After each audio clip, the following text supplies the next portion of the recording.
Hello YouTube, welcome back to my channel, and in this video I'll be discussing OxygenOS 3.1.0 on the OnePlus 2. Now this update was released just a few weeks ago, and ever since then I've been living with the phone, and so far I am been generally happy with the way phones worked. I will be discussing, like always, everything in detail guys, including the fingerprint sensor, the camera performance, the battery performance, and the change log. We'll be discussing that as well, and in the end eventually we'll come to a conclusion.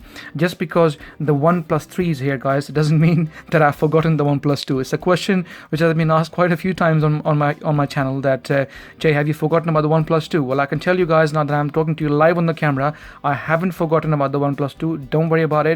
I will keep on covering OnePlus 2 and OnePlus 3 both till they both get Android Nougat 7.0, even maybe beyond that, because both these phones are very powerful. OnePlus 2, as you guys know, has got a Snapdragon 810 inside, along with 4 gigs of RAM and also 64 gigs of internal storage, 30 megapixel camera, along with optical image stabilization and also the laser autofocus. The phone has got plenty of power, plenty of hardware specs inside. It's a well future-proof phone and it's going nowhere, so not to worry. I will probably be covering it till the end of maybe next year or maybe mid-year. I can't give you an exact time, but I can tell you I'll be covering the phone for a very long time to come, so don't worry about it. Okay, now let's have a quick look and see what the change log was. When the update was released, I took a screenshot. As you guys know, those of you especially who follow me, I always discuss every single thing in detail, in depth. So this was the update released on OnePlus 2, OxygenOS 3.1.0. And what's new in the update? Fixed some notification issues. I never had any notification issues even before installing the update, so if there were any issues with some people, obviously they must have got the remedy by now.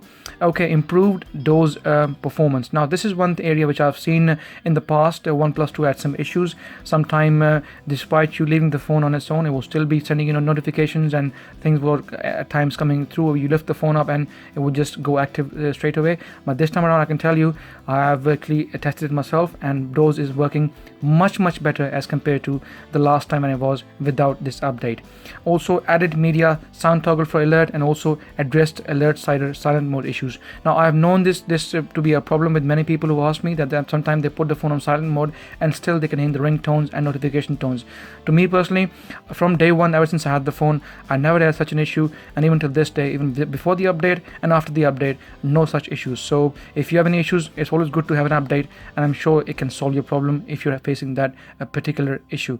Also implemented the 1st of August security patch. I can show you that very quickly. Let's get into settings. Excuse me. Go into about phone, and here you can see it's got the August 2016 security patch level, along with Marshmallow 6.0.1 and 64 gigs of storage and 4 gigs of RAM, and that's the model we've got, 1A2001. Okay, so let's go back into the changelog again. So we have now also the August 1st security patch update level installed on the OnePlus 2. Okay, also we have now this time around implemented a quad router patch. Now lots of you watching, I'm sure you don't even know what a quad router is. Quad router basically is a vulnerability in which a hacker can access to your phone, to your sensitive data, and your phone can be compromised. Lots of OEMs, including Samsung, HTC, obviously they are vulnerable because all those phones which have a Snapdragon chips inside, they are the most vulnerable. Like for instance the S7 and the S7 Edge series of the American variant with the Snapdragon inside. Also HTC 10, LG G5, these are all Snapdragon based phones. So all these phones are vulnerable, and I'm sure the respective OEMs will take action, and at some point they will also release a quad router patch, or it could be implemented as part of the security patch update as a whole package. So they've got this installed, so well done. That means OnePlus 2 is now secured and not vulnerable to a quad router patch. Vulnerability, sorry. Okay, general bug fixes. The bug fixes can include obviously system enhancements, everything else, battery life, camera, whatever. I'll be discussing like that, like I said, everything in detail, so we will look into it in just a moment. But as you can see, the update is 29 meg only. It's not a big update, so I'm not going to go into too much detail about the update. I'll rather be talking about, like I said, Doze, a few other issues, like for instance the bug fixes, the improvement in battery life and the camera. So we'll go through everything in detail, and I will show you in just a moment how this all works. Now that we have seen the version of OxygenOS, also we have seen what patch level we have got installed in the OnePlus 2. So without wasting any more time, let's quickly get started. Okay, so let's start off things with the battery life on the OnePlus 2. This is a question which often gets asked on my channel. Lots of people ask me this question almost every other day about the battery life on the OnePlus 2. So I've been spending, like I said, a good couple of weeks with the OnePlus 2, and I've taken quite a few screenshots, and I will show you in just a moment what's been happening with Doze, standby timings, and also some people complained about slow charging. This is also a question very frequently, almost every day. This question gets asked to me, Jay, why is my OnePlus 2 taking too long to charge? So I've been testing the charging as well. I've tested those, everything else. So let's have a look and see what do we have here then. Okay, on the first screenshot, as you can see, battery down to 20%, and I was charging the phone. Like I said, this is the most frequently asked question: why is your phone taking so long to charge? And I started charging when the battery was down to 20%, and then, as you can see, 15:07, so just after 7 past 3, as you can see, in the afternoon, and then at 16:43 the battery was up to 97%. That means in just over 2 hours I was able to, 16, just over an hour and a half, I was able to take the battery from 20% to all the way up to 97%. So in my personal opinion, I've had no issues with the charging. I don't know why so many of you are having this issue. I have my full sympathy with you guys. What I would suggest is to try using another charger. Say use a Samsung charger or use a HTC charger. I know the port on the OnePlus 2 is Type-C. You can always get a Type-C cable from the OnePlus's charger and plug it into a different charger. Like I said, a Samsung charger, rapid charger, or a HTC 10 charger, for instance. I've been using various chargers along with the OnePlus 2 charger as well, but I've had no difference in charging times, and charging is not an issue as far as I'm concerned. But all I can say is please use a different charger and see if that helps you. If not, completely flash OxygenOS 3.1.0 manually and see if that makes a difference. If not, get in touch with OnePlus for any remedies. Okay, again down here, this is the version when I finally installed it. Then I took all the readings on the battery. On this one, I think if I remember correctly, I was doing the standby timing. Now this was the very first standby time I took at 21:31 on the 9th of September. The battery was at 200%. I left the phone idle for 2 days, and I wanted to see how the Doze would perform on the OnePlus 2. On 12th of September, that nearly after 2 days, the battery had gone down to 69%. So 31% battery was lost in about 2 days, 2.5 days of time. So it's about average, I would say. You're talking about 48 hours, 50 hours of time, and still, you lost 31%. So I would say pretty average, not too bad. I did expect the battery to be holding a bit more stronger because of improvements in Doze, but unfortunately, on the very first day, I wasn't that happy with the way Doze performed. This is just about, I would say, very average performance. Okay, again, I think here I must have tested. Yes, I tested it again on 22nd of September. I didn't use the phone for a while because I was using other phones. So once again, I tested because I wanted to let the new update settle down on the phone. 4:17 on 22nd September, the battery was down to 87%. And then later checking it in the afternoon, 14:42. So we are talking about approximately just over 10 hours.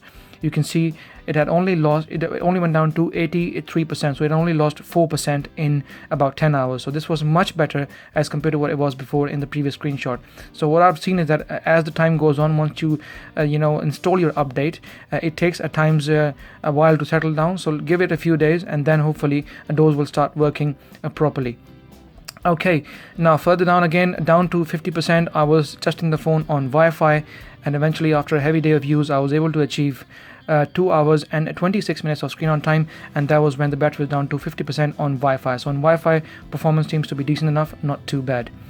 And eventually, I think here I was testing the standby time once more, but because we knew that in this particular update, Doze was obviously worked upon by OnePlus, so that's why I kept on checking it every now and then and see how it progresses. Eventually, on 23rd of September at 3:03, I left the phone at 50%, and then when I checked it again at about 10:02, you're talking about 7 hours time, the battery went down to 47%, so it had lost about 3%.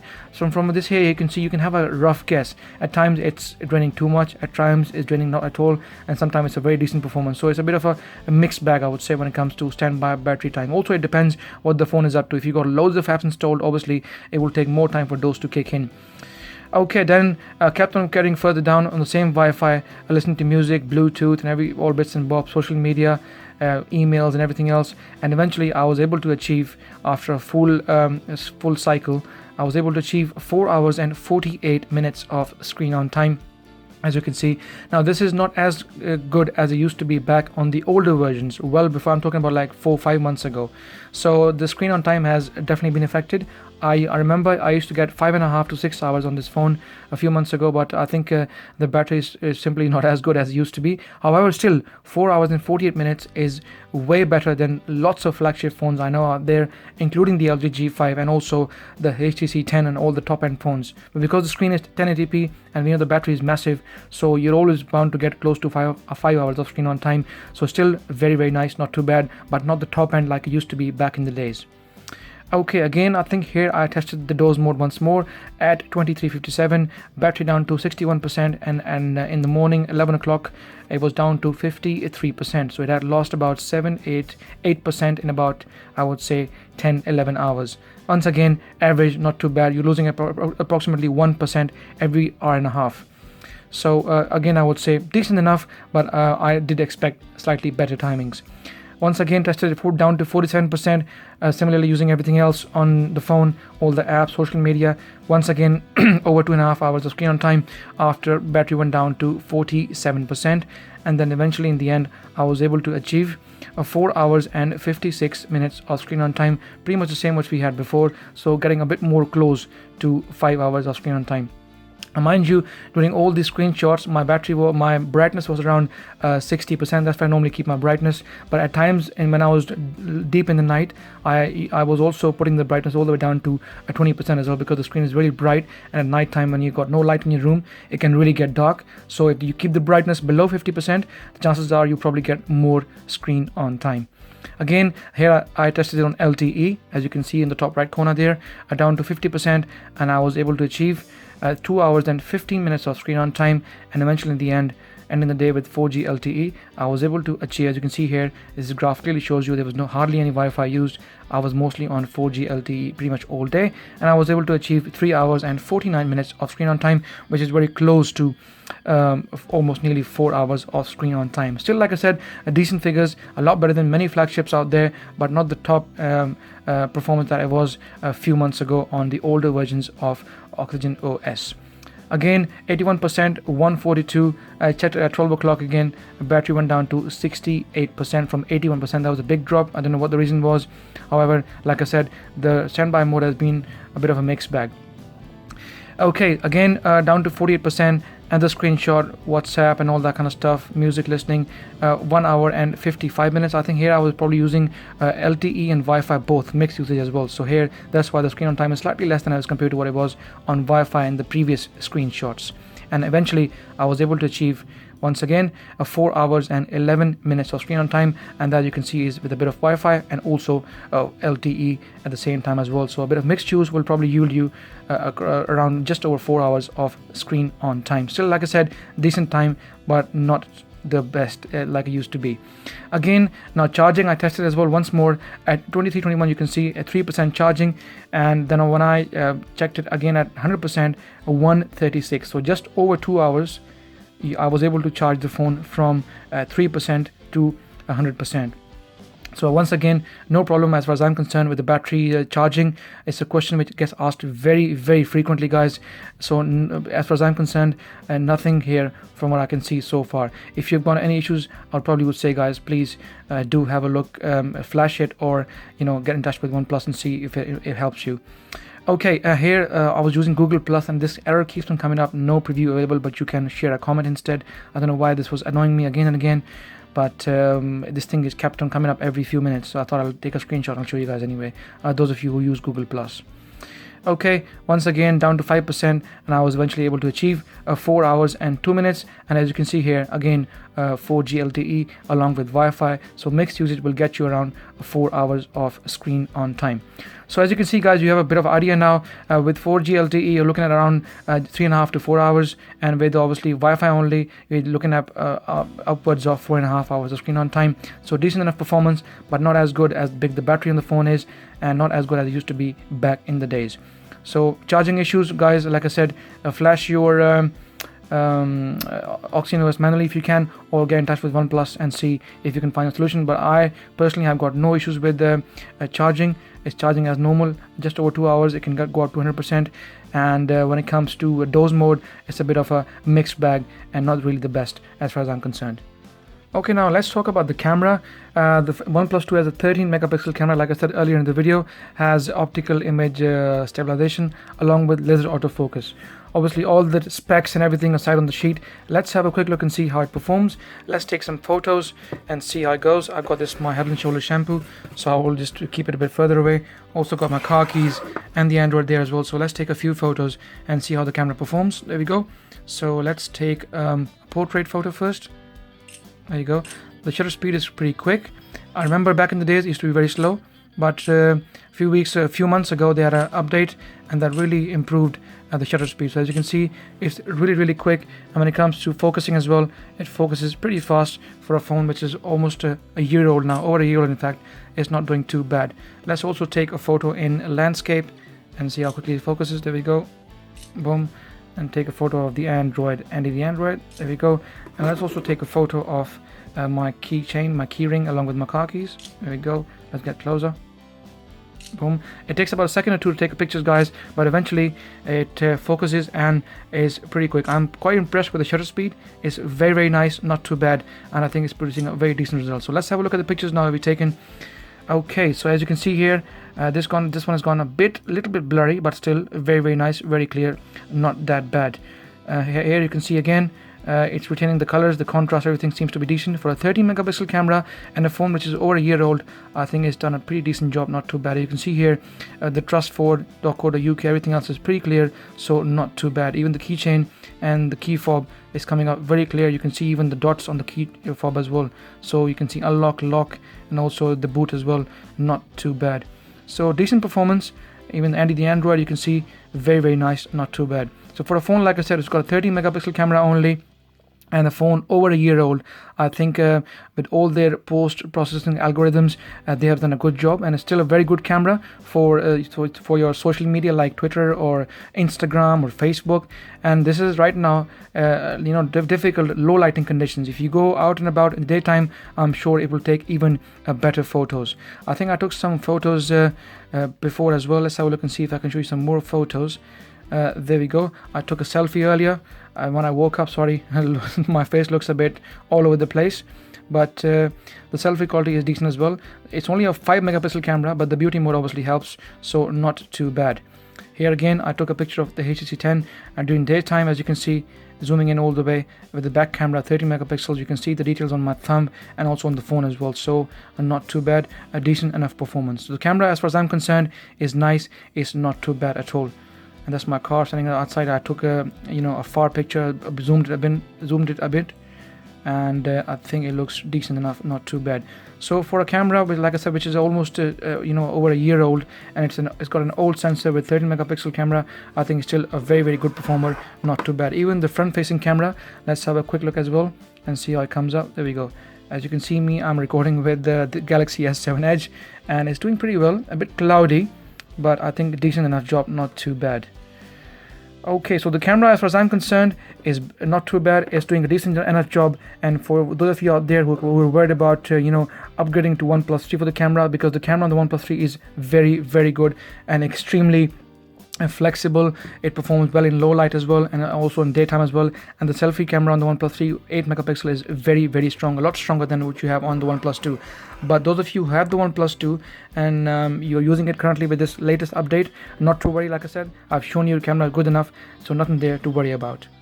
Earlier in the day, I also recorded a video sample on my channel, guys, with the OnePlus 2. It's a small, I think 2-minute clip. So if you haven't seen it, please go and check it out. And I will also leave a link down below if you want to look at the footage from the video footage of 1080p from the OnePlus 2, which I uploaded on my channel earlier today.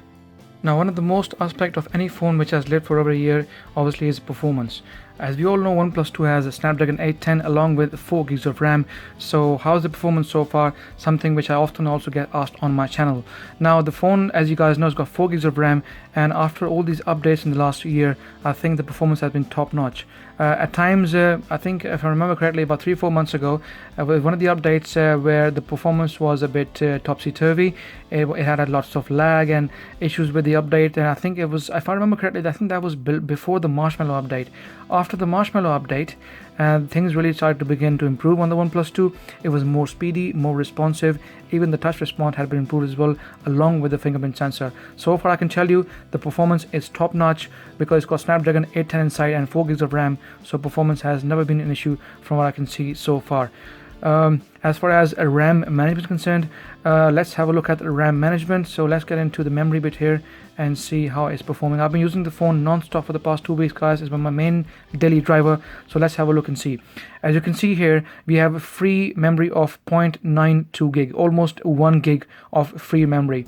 And I have I think around 50 to 60 apps installed, so it's not bad going for a phone which has 4 gigs of RAM. I do expect the free memory to ease up a bit more once we have Android Nougat 7.0 installed on the phone. Hopefully we'll have more free memory.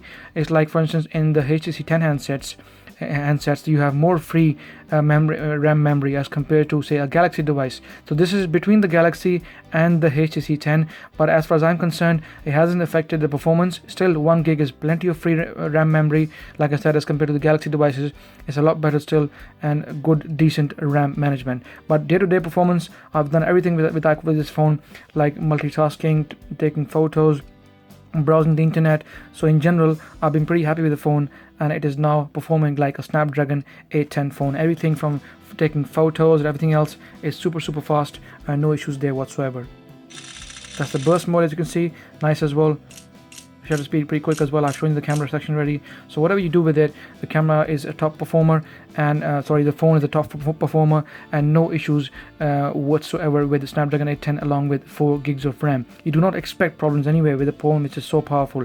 It's a well future-proof phone, and I think it will give you this kind of performance for a very long time to come. Android Nougat 7.0 is actually optimized for lower end devices. So higher end devices are supposed to be running even more efficiently, more quickly, with even a better touch response. So I expect even better performance from this phone in the months and years to come. So far from my side, no issues in performance from what I can see so far. Okay, now let's talk about the fingerprint sensor, the dodgy fingerprint sensor. Well, I'm only joking. It's not dodgy. It used to be dodgy back in the days. I remember when the phone came out new. Lots of people asked me this question, and I ended up making a video specifically on fingerprint sensor. I discussed just fingerprint sensor in that video only. If you don't know that video, guys, please go and check my playlist out on my channel on the OnePlus 2, and I'm sure you will find that fingerprint sensor video which I shot on the OnePlus 2. So far since then, that update and the improvements, the fingerprint sensor have had no issues whatsoever. It's been very accurate and extremely responsive. Especially in the last few months, it's been very responsive. I got my thumb, my index finger, and also my left thumb, I think, configured as well. So we'll test it out in just a moment. So let's do this with right thumb. There you go, open up straight away. And it's almost, I would say, 100%. I never had an issue where I had to put my thumb up on the OnePlus 2 and it wasn't giving me the accurate reading, or it wasn't recognizing my thumb or finger. Every time I do it, it does it straight away. Like I said, when it was launched, it had a set of issues. At times I had to press really harder, but now I don't have to press any harder. All I have to do is just place my thumb on top of the sensor, boom, and it opens up straight away. And I like this one because unlike the S7 Edge and the iPhone, you have to physically press it. They got a spring mechanism. You have to press it first, get the screen activated, and then you press the thumb on the sensor to get it working, or you have to keep it pressed for a while before it comes up or it unlocks the phone. Whereas in this case, both on OnePlus 2 and the OnePlus 3, you got this is hard button. All you have to do is just tap your thumb or finger on top, boom, and it opens up straight away without any issues. As you can see, every time I'm doing it, it's extremely accurate with no issues here so far. Let's also try with my index finger. There you go. As soon as I place it, it opens up straight away. So they're well done to OnePlus for really improving the fingerprint sensor, and they've done a very good job. Also, let's give it a try with my left thumb as well. There you go. As you can see, Even me placing it horizontally like that, still it's working nice, or even like that as well. Boom, it works. So well done OnePlus for giving us a good strong fingerprint sensor and making the improvements in those people who invested in OnePlus 2 years ago at least, and they got a very functional, accurate, fast and very competitive fingerprint sensor which can compete with the flagships from 2016 as well. Another very frequently asked question, and that is about the heating on the OnePlus 2. Now we all know the phone has Snapdragon 810, and last year Snapdragon 810 had lots of issues with lots of phones, and it played havoc for Android world, and it became a mega news. Every phone which had Snapdragon 810 inside had its set of issues with heating.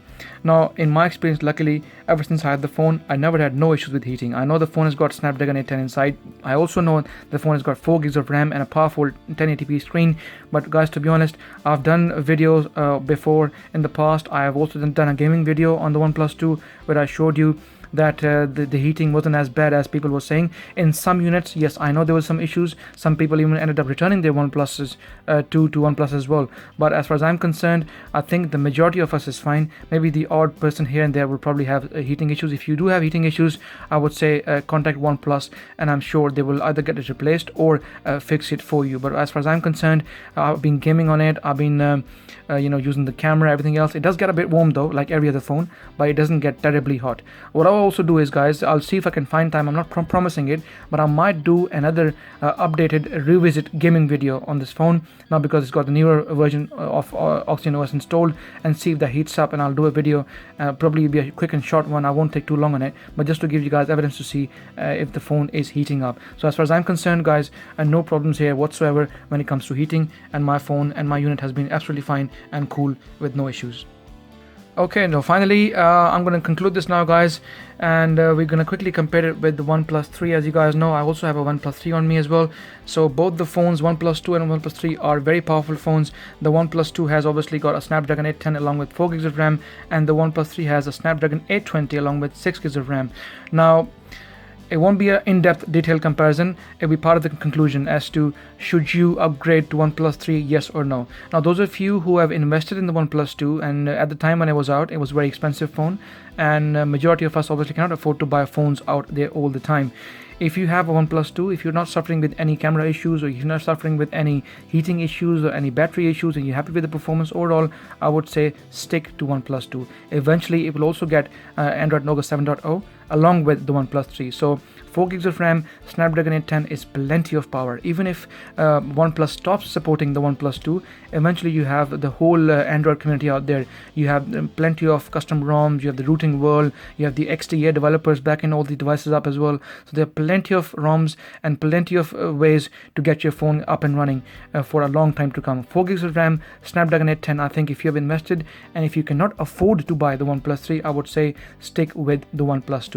However, if you have the money, firstly, and the passion, like myself for instance, and you're really keen to know how the OnePlus 3 is, then I would say please go ahead with the OnePlus 3, because OnePlus 3 is an extremely good phone. It's probably one of the best OnePlus phones I have ever seen. In fact, it is so far my favorite Android phone of 2016.